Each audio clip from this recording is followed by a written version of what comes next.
hacia los Estados Unidos. Hablábamos antes de ir a la pausa que, bueno, se están moviendo varios lobbies. Están algunos moviéndose con la intención de que el presidente Donald Trump se pueda entender con el presidente Nicolás Maduro, por supuesto en el contexto de los intereses que allí se cruzan, que hablábamos en la parte anterior con nuestro invitado Jorge Barragán, que es el tema de las deportaciones, que necesitan un país de destino. Y en ese caso obliga, por supuesto, al entendimiento de las partes, de quienes salen de los Estados Unidos y tengan como destino final el territorio venezolano. ¿Qué gobierno los recibe? Evidentemente eso obliga a un entendimiento. Y por otro lado está el tema, por supuesto, energético, que a Venezuela le interesa que sigan viniendo inversiones a nuestro país, que hay una lista importante de empresas que quieren invertir en nuestro territorio y que deben pasar por la aprobación hoy de la Oficina de Control de Activos en el Extranjero, de la OFAC, y que por supuesto estos intereses lleven a que exista un entendimiento. Otros buscan el lobby de que no haya entendimiento en razón del 28 de julio y, bueno, que por supuesto lleve a la política de máxima presión, que ya la vivimos, por cierto, en la primera administración de Donald Trump. Sí, como tú comentas, Donald Trump tiene la posibilidad de hacer dos políticas. Una, la política de su primera administración de máxima presión, y dos, una política de entendimiento pragmático de migrantes por petróleo, de exportación de migrantes por licencias petroleras para que aumente la producción petrolera en Venezuela. En el primer caso, si vemos a un Donald Trump como en la primera administración, es el peor escenario para todos los venezolanos.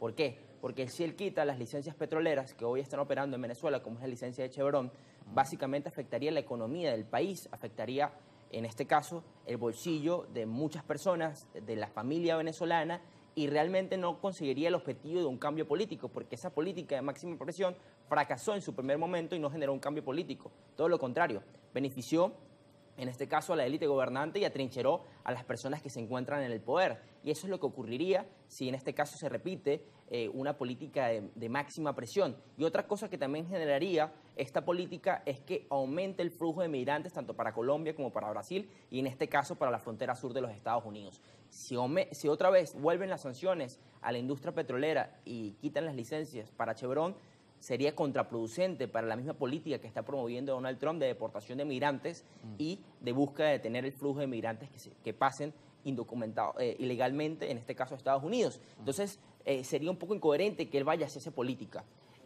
Sería más bien una política para el sur de la Florida que realmente para los intereses de los Estados Unidos, porque otra cosa que beneficiaría tener un Donald Trump mucho más pragmático, en este caso, es que energéticamente las empresas petroleras que vendrían a invertir a Venezuela son las empresas occidentales, son las empresas en este caso de Estados Unidos, Claro. Y podría competir con las empresas de sus competidores, por así decirlo, Rusia, China, que no invertirían en Venezuela, sino invertirían en las empresas de Estados Unidos. Entonces podríamos también tener ese Donald Trump en una segunda medida. De alguna manera también apuntaría a un objetivo mayor, que es el caso de frenar a China, ¿no? Que es uno, decía Marco Rubio que como el gran enemigo de Estados Unidos hoy es China en términos comerciales. Sí, si tú sancionas la industria petrolera venezolana, en este caso China compra barato, compra descuento del petróleo venezolano, y aparte ni siquiera es eso, sino que se paga la deuda. Entonces, como que una sanción de Estados Unidos subsidiaría el petróleo chino. Y muchos de los tomadores de decisiones de Estados Unidos se dieron cuenta de eso,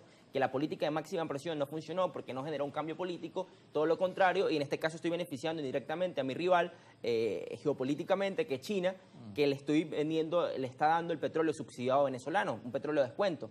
Una política de máxima presión no llevaría a un cambio político. En este caso, una política de licencias petroleras podría tener incidencia en buscar generar los espacios idóneos para el país, para que hayan acuerdos políticos, para que hayan diálogo en Venezuela que permita reformas que básicamente ayuden a la estabilidad nacional, que eso es lo más importante para cualquier proceso de cambio político. Si Venezuela quiere y los venezolanos queremos conducir a un proceso de cambio político, el mejor clima para que eso ocurra no es un clima de conflicto político, es un clima, en este caso, de poder tener las condiciones necesarias para que los actores políticos se puedan construir los consensos que permita y contribuyan a la estabilidad nacional y contribuyan a la reinstitucionalización del país. No hay alternancia política en un proceso de internacionalización del conflicto. Y lo vivimos el 28 de julio. O sea, la internacionalización del conflicto fracasó, no llevó al cambio político. La política de máxima presión fracasó, no llevó al cambio político. Ahora, si estos actores políticos venezolanos siguen empujando y haciendo lobby en Washington para tratar e intentar influir en la toma de decisiones de Donald Trump para volver otra vez a la política de sanciones que afecta a los venezolanos, que afecta a los empresarios venezolanos, que afecta a los industriales venezolanos, que afecta al pueblo, no afecta a la élite gobernante, no afecta al contratista del Estado, afecta al pueblo, afecta al de a pie, afecta al de día a día, que lamentablemente un país petrolero como el venezolano vive el petróleo, vive las exportaciones petroleras. Si caen estas exportaciones, si cae la producción venezolana, la economía venezolana se resiente. Claro. Que es una de las cosas que siempre hemos dicho que ha sido uno de los grandes males de un país rentista. Acabar con esa economía rentista para ir a un país desarrollado es una de las premisas que siempre hemos tenido del lápiz, pero seguimos siendo ese país rentista que depende de la industria petrolera, depende de sus exportaciones petroleras, y si se le hace daño a esas exportaciones, a esa producción, se afecta en general toda la economía nacional. Ahora, quienes defienden esta tesis de la máxima presión, y sin ánimos acá, por supuesto, de hacer apología a ella, dicen que dejar las licencias y que, bueno, darle cancha a la inversión en Venezuela es darle oxígeno a Maduro. Es decir, quienes defienden esta política de mantener las sanciones hablan de, bueno, que esto no va a significar ese clima de entendimiento, sino que va a significar, bueno, que el gobierno va a tener más cancha para hacer cosas y va a tener más libertad, y no significa que camine en el sentido del entendimiento. Mira, es una dicotomía completamente falsa. Vimos todo lo que fue la primera administración de Donald Trump, de máxima presión. No se le dio oxígeno a Maduro según estos sectores de oposición, y Maduro continuó allí. Más bien, todo lo contrario, las fuerzas políticas de oposición perdieron capacidades, en este caso, para enfrentar al gobierno. Y fuimos a una política más bien de licencias petroleras, una política de relajamiento, de licencias de la OFAC, en este caso, y el país pudo respirar muchísimo más. Un país que está pensando en sobrevivir porque su salario no alcanza no es un país que está pensando en política. Y en este caso la industria petrolera afecta el salario venezolano. Y en este caso la industria petrolera afecta las oportunidades de empleo a la familia venezolana. Entonces, si estos siguen con esta política, lo que está generando es atrincheramiento por parte de un sector, está generando un clima de conflicto en Venezuela, y volver a ese clima de conflicto que lamentablemente hemos venido después del 28 de julio reeditando ese clima de conflicto que lamentablemente afecta al país y afecta a los venezolanos. El venezolano quiere avanzar en su país, quiere poder tener oportunidades de empleo, quiere tener un buen salario, quiere que las cosas en Venezuela mejoren. Y para eso siempre tiene que haber consensos y acuerdos políticos, tanto del gobierno como con la oposición. Y eso es lo que siempre hemos dicho, el diálogo, pero el diálogo útil para la gente. Hoy tenemos una gran oportunidad con el llamado a la reforma constitucional. Ya nuestro presidente nacional, Antonio Carri, va a hablar sobre la posición del lápiz con respecto a la reforma. Pero hay una oportunidad allí, hay una oportunidad de acuerdos, hay una oportunidad de diálogo, hay una oportunidad de llevar a una agenda política útil a los venezolanos que lamentablemente no se ha visto reflejada en estos últimos años, y por eso han fracasado los diálogos, por eso el diálogo no ha sido útil, por eso hay un estancamiento en las posiciones, por esa misma también internacionalización del conflicto, el buscar meter a otros actores internacionales en el problema de los venezolanos, que lamentablemente lo que genera es que esas posiciones sigan encontradas, sigan siendo antagónicas, y que al final, tarde o temprano, va a llegar el diálogo, antes o después del conflicto. Pero nosotros preferimos que sea antes de un escenario, porque llevamos un conflicto latente ya desde hace muchísimos años. Llevamos en ese conflicto de baja, pequeña y alta intensidad en diferentes etapas. Y lo que salimos afectados son los venezolanos que estamos acá, que queremos seguir en nuestro país, queremos echar para adelante, que nuestro país avance, a pesar de todas las adversidades y a pesar de toda la polarización y a pesar de todo el ruido político que existe. Después del 28 de julio, esa internacionalización del conflicto, hemos visto que además se convirtió, bueno, en un tema de política interna en algunos países. El caso, por ejemplo, de España. Vimos al PP atacar al PSOE por la situación de Venezuela. En Colombia también, de alguna manera, los partidos del Centro Democrático y otros sectores, bueno, critican al gobierno de Petro por su posición respecto al tema de Venezuela. Y con esta situación de los Estados Unidos, ¿cómo esto puede también configurarse en este sentido? Porque hablamos de lo pragmático o de lo impredecible que puede ser el presidente Donald Trump, pero hay ahí una figura que no es muy impredecible, que es el caso de Marco Rubio, que, bueno, abiertamente en su narrativa como senador ha dicho que Venezuela, Nicaragua y Cuba son gobiernos enemigos. Mira, hay una frase muy buena de René Tolina. René Tolina decía que los venezolanos, cuando nadie les dijo por dónde tienen que ir, nadie les mostró la senda de por dónde teníamos que ir en el pasado. Los venezolanos mismos pusimos las ideas para saber hacia dónde tenía que ir tanto Venezuela como tenía que ir el continente, con esas ideas de Simón Bolívar en su momento y de los patriotas venezolanos que generaron la independencia. Decirle, los venezolanos han hecho todo lo contrario.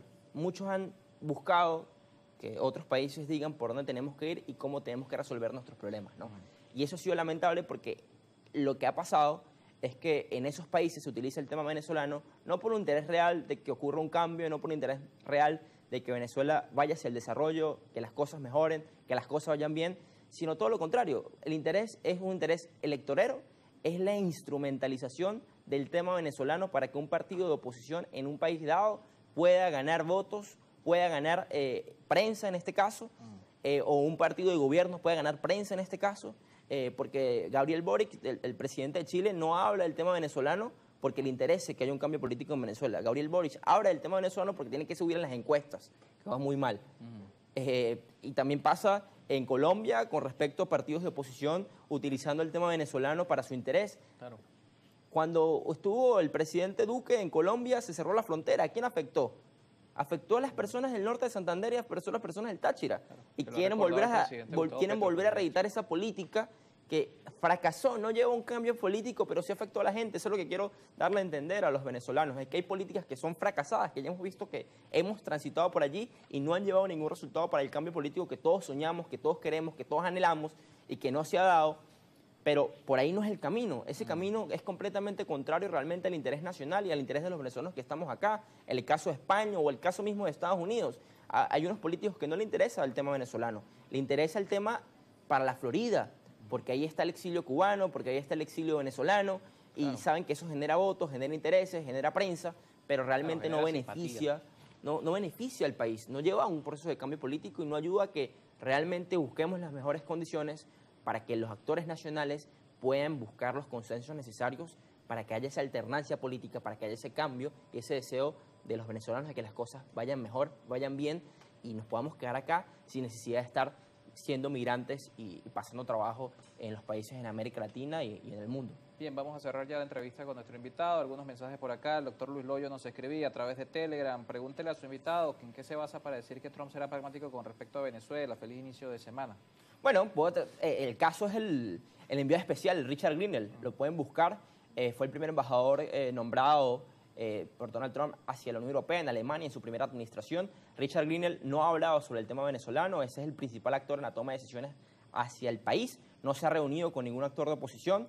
Y posiblemente está conversando con varios actores en Venezuela y responde a esos intereses de poder que Venezuela vuelva a estar en la senda energética de Occidente, que vuelvan a venir inversiones por parte de empresas de Estados Unidos para aumentar la producción petrolera y realmente hay que esperar a ver.